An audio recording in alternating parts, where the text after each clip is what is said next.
And the reason for her admission was suicidal thoughts, which was later diagnosed as depression. For this table, I did do best fit for all areas of it.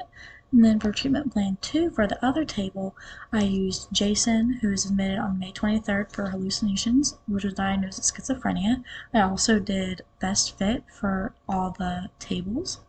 And then I created a query from Grace's table, which is for suicidal thoughts and her diagnosis. And then I also did a treatment plan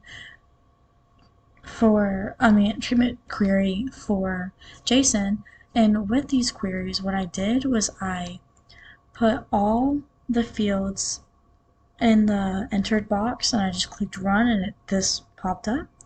Then I also created a report for table 1. So for this table report, it has all the information from the first table, as you can see. But then we have right over here, move this right here, right there. You see that we have our property sheet, which I did edit a few things in there, like the height in the left corner for almost all of these.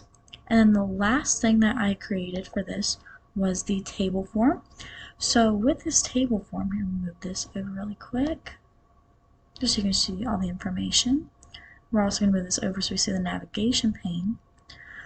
For table 1, this is all information from table 1. So we have the name, the diagnosis, the different type of treatment, and then the cost. So if we wanted to maybe create a new one, we click New Blank Record. So we click New, the field name would be, let's just make up a name and say, okay.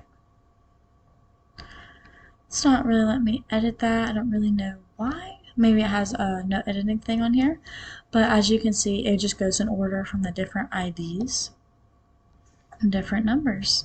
So thank you for watching.